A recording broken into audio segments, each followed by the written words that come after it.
Jarek, zasedbe in osvoboditve.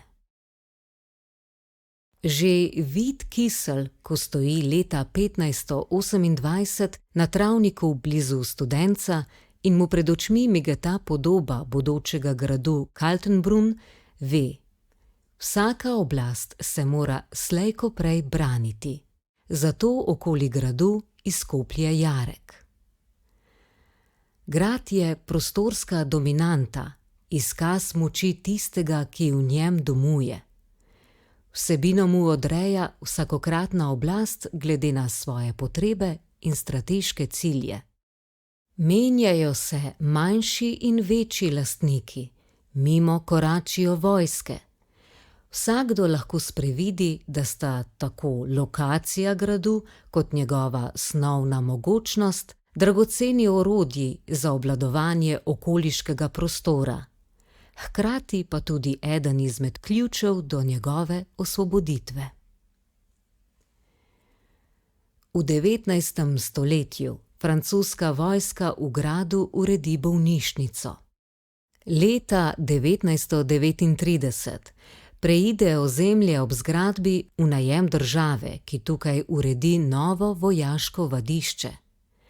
Ob tem Glas naroda pohvalno zapiše, da dobi s tem Ljubljana kot najvažnejše in največje mesto ob dveh državnih mejah svoje prepotrebno vojaško vežbališče, saj se je do zdaj naša hrabra vojska morala vežbati po zelo oddaljenih krajih.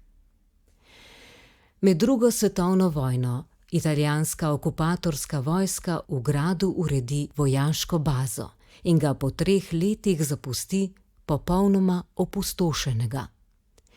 Mimo gradu teče žična ograja, ki okupirano Ljubljano ločuje od njene okolice.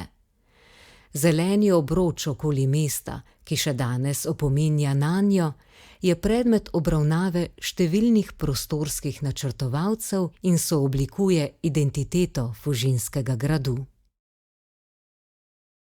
Renesančna utrdba danes gosti muzej, prostor odprtosti in povezovanja, prostor premišljevanja zgodovine. Lahko obrambni jarek danes odnose vzpostavlja, ne pa ločuje?